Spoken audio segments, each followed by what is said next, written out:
Hello, everybody, and welcome to GDQ HOTFIX, and welcome to Randomizer Week. This is a week that we're doing, obviously all week, where we're playing a bunch of randomizers for you. We have a lot of amazing things lined up. You can see it all on our Twitter. There's not like a schedule like officially, but we have a bunch of ones today. Will be Super Mario RPG and Crystallis. And we also have a special presentation by leggystarscream coming up in just a second to showcase how randomizers work and all the effort that goes into them. Sure to be a blast. Before we get into it, I do want to let you all know some blurbs that we got going on soon. GDQX is coming up at the end of this month on the 27th, so stay tuned for that. October 7th is registration for AGDQ. So if you want to actually attend GDQ Live, be sure to put that on your calendars because it goes. We got a bunch of games coming up for you this week. We've got Resident Evil Rando at 3 p.m. Eastern tomorrow. We have La Mulana Rando with yours truly on Monday at 1 p.m. Final Fantasy IV Free Enterprise at 7 on Tuesday. Yu-Gi-Oh! Forbidden Memories at 7 on Wednesday. Zelda at 7 p.m. on Thursday. And then Ori and the Blind Forest on noon. So we have on noon on Friday. So we have a lot of amazing games coming up. Stay tuned for all of them. Without further ado, though, let's go ahead and get started. Hi, leggystarscream. How you doing today, friend? Leggy, you there? Uh-oh. Leggy!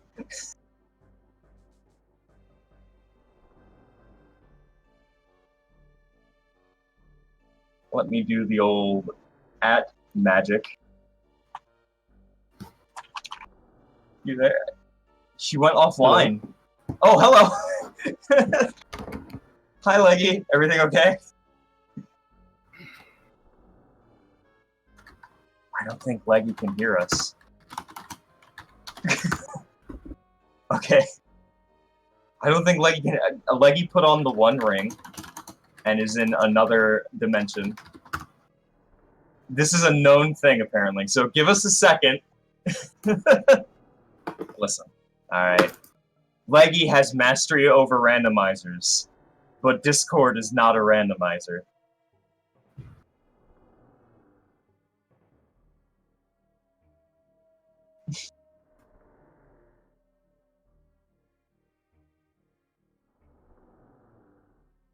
Discord randomizer when? Leggy!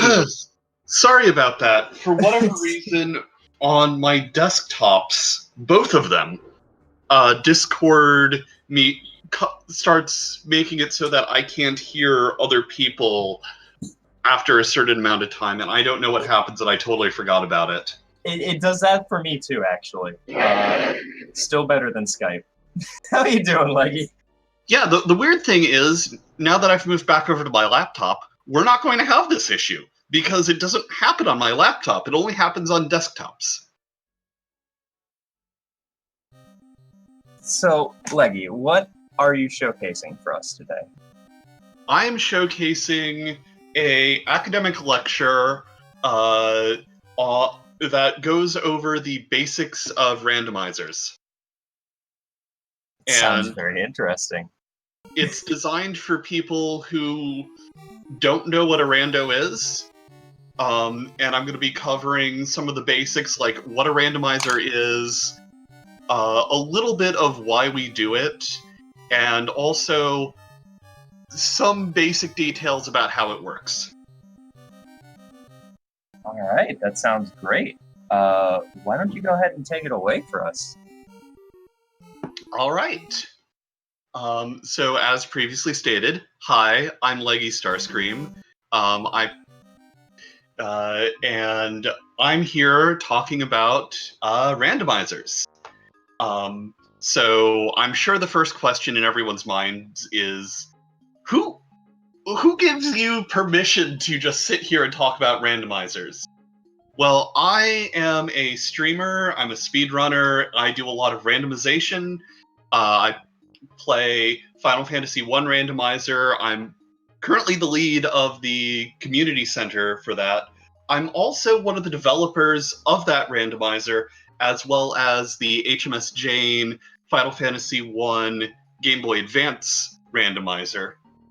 But beyond all that, I have a PhD in computer science, specifically on procedural generation.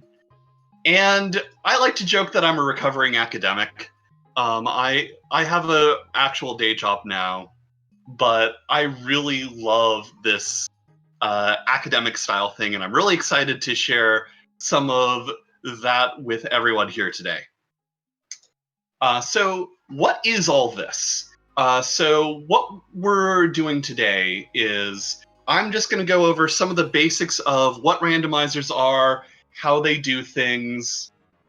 Really, we're going to be talking about 5 things. 1, what is a randomizer? Yes, we're about to have a week of them, but what are they? What in games can we randomize? How do they work? Why do we do this? And then considerations to think about if you're trying to put one of these randomizers together. So let's start by getting into that first question. What is a randomizer? This here is a screen cap from that Final Fantasy I randomizer I mentioned, specifically the beta website. It's new, coming live soon. But you'll notice a lot of buttons, and if you're not familiar with randomizers in general, or this one in particular, this can look really overwhelming. But we start by the button I have highlighted here, upload a ROM. You start with the original copy of the original game. You set some flags, which are the kinds of things we're looking into randomizing. So in this case, maybe we want to check the magic levels flag, which makes the various spells in Final Fantasy I be at different levels in the different shops. And as we decide what we do or don't want to randomize, we build out what is known as the flag set, the set of different things that are being randomized in a particular seed. If anyone is familiar with the way that computers do random numbers, they all start from a particular seed value, and this seed value, you all will always get the same outcomes every single time. So when people race randomizers, they often are playing from the same seed, so that everything for both players is going to be in the same place, but it's all completely shuffled, and unless you know what's going on, you won't know where anything is. So, in summary, a randomizer is a computer program that randomly changes known parts of a game's data. Flags are the particular settings we use to control the randomization, and the seed is the specific value that determines the specific random choices for a particular run of the program. So, now that we know what randomizers are, the next big question is, what can we randomize? And the answer is just about anything we can get our grubby mitts on. First and foremost, some of the easiest things to randomize are not any logical things, but things like sprites, audio, all of these aesthetic and cosmetic changes that we can randomize. One of the most famous versions of this being all of the final Zeromus sprites in Free Enterprise. We can shuffle skills and abilities around all of our different characters so that, maybe, you get Holy at level 1. Maybe you get some wildly generated abilities in Final Fantasy VI Beyond Chaos. On the other side of the coin, maybe wizards have nuke. And so we can also shuffle around enemy stats, enemy skills, enemy abilities to make it so that when you come across some enemy that you haven't seen yet this seed, you don't know what you're up against. We can go even more interesting and start shuffling things on the overworld, both the shape of the overworld as well as what enemies appear, what items are where, what entrances lead to different parts of the world. As we can also, to a certain extent, generate entire new dungeons. This is super common in things like Zelda 1 Randomizer, but pictured here is the Waterfall Cave from Final Fantasy 1, which is my personal baby, and one of my favorite flags I've seen, mostly because I wrote it. But when people think about randomizers, one of the big things they usually think about are shuffling items around. So here we have two different instances of players finding key items, important items in the game, where they're not really supposed to be. And this is by far the single most common trope that people think of when it comes to these sorts of randomizations.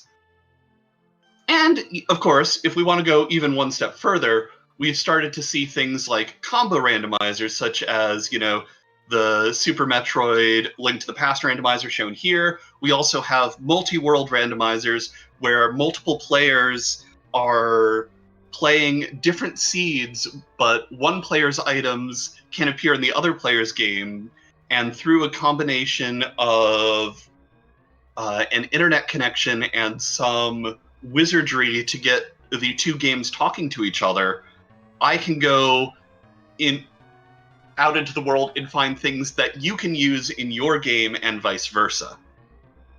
And these just add all of this extra layer of complexity and, frankly, interestingness to what we can do from randomizers.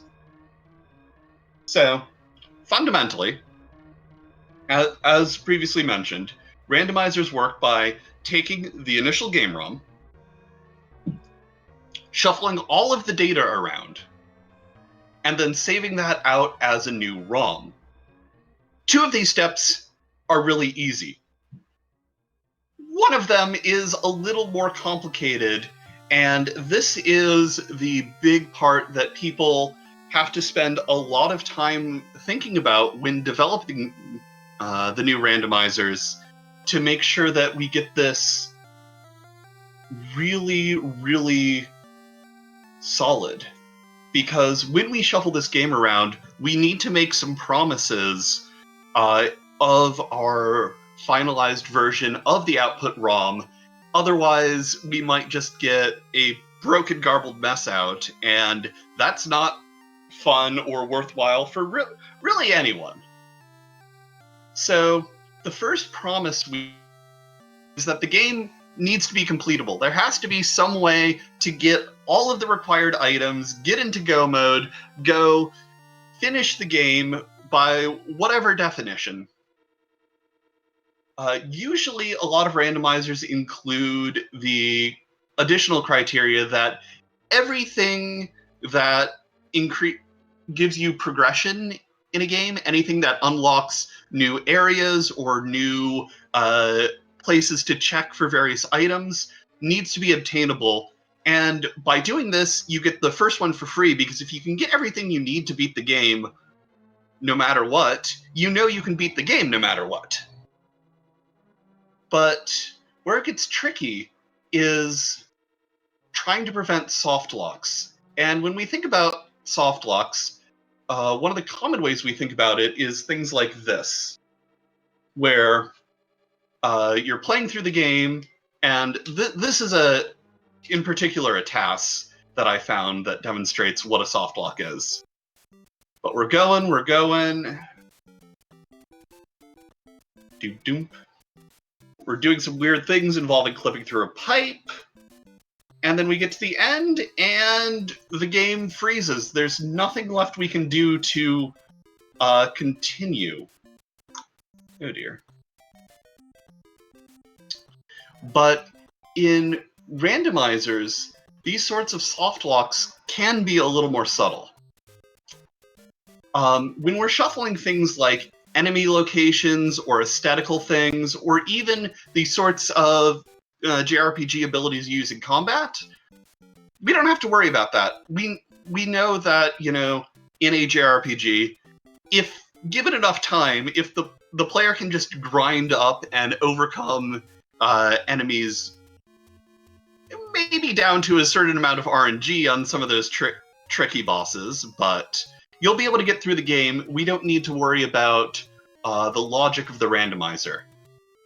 When we start getting into things like moving items around in the overworld, or generating the overworld entirely, we start getting into this territory. So to explain what I mean by this, kind of give some examples of the sorts of soft locks that can happen. Imagine we have this very, very simplified map of a game. Currently, you can't get to any of the keys, even though there are enough keys required to unlock both of the locked doors and the treasure chests. But since you need a key to begin with to even start unlocking things, this can't actually be completed. And I'm a doctor, I'm not an artist.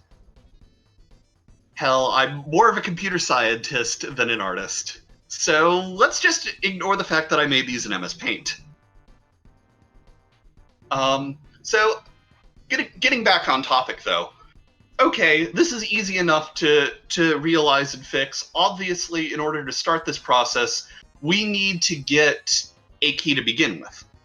But you'll notice that if I take that key and I go unlock the chest, and get, I don't know, whatever MacGuffin is in this hypothetical game, that's great, but I won't be able to get to the other two keys.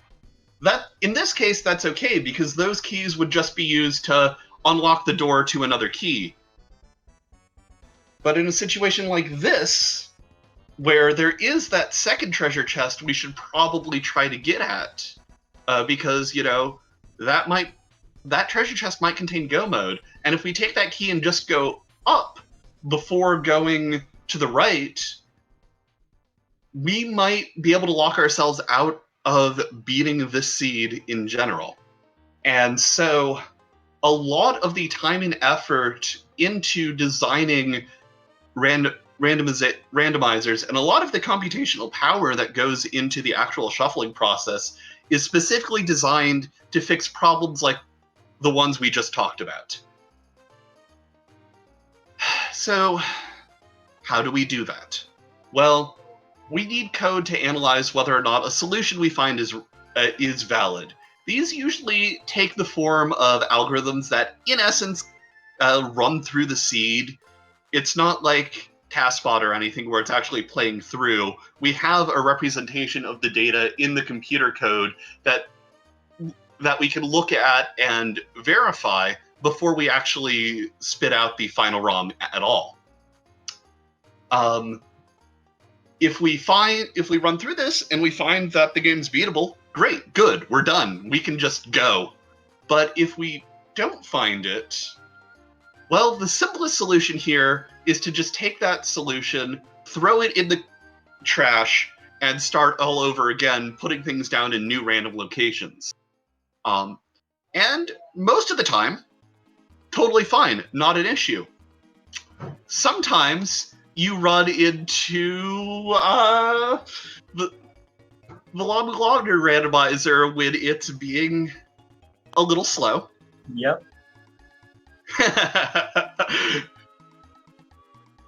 And the issue here is when you have a lot of items and a lot of locations you can put those items, and only a small portion of ways you can arrange those items produces a game you can actually beat. It's going to take time to find one of those solutions that is valid as you shuffle through and churn through all of these different possible arrangements. And as you can see here, that program's doing about 900 different placements a second. For a lot of randomizers, though, such as Free Enterprise with its famous 17 out of 17 because there are 17 key items in it. Hell, even doing 17 factorial isn't that big for a computer. But for big problems like this, I advocate for the use of constraint solvers and algorithms inspired by them. And that's where, if I start getting into here, this stops being this sort of introductory talk and starts going directly into things that I have done for research, which I'm sure is fascinating to 5 people in chat. And if it is, definitely talk to me, because I would love to talk to you about this. But everyone else, don't worry about it. So, I forgot to make a slide for this, unfortunately. But the next question that I want to answer is, why do we even do this? And we're going to stay on this constraint solving publication book for now, but there's a couple of motivations I've heard for why people really, really love randomizers, and I think that's really important to call out. The first one is, and this came from my days of playing the Zelda 1 randomizer with a close-knit group of friends. And Zelda 1 back in the day was this big open world game, big by NES standards.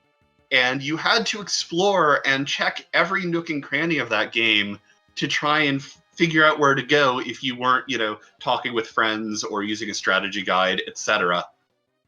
And it's this layer of exploration, of searching into the unknown, of rediscovering an old favorite game in a new light that makes, in my opinion, randomizers one of the most fascinating things to come out of this ROM hacking and streaming community we're all a part of here. And so with that in mind, there's a few high-level mechanical things to think about if you're interested in randomizers or building your own randomizer. So how much progression is being shuffled around, and how flexible is the placement? This goes into what we were talking about with, how many different key items are there? How many different locations are there? How many different possibility combinations do I need to try before I can find a valid solution for the player?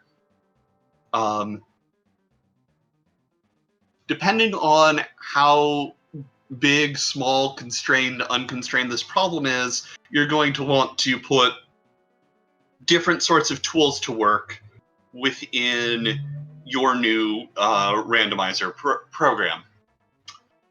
But the thing to think about when you're designing one of these is think about what flags are you implementing.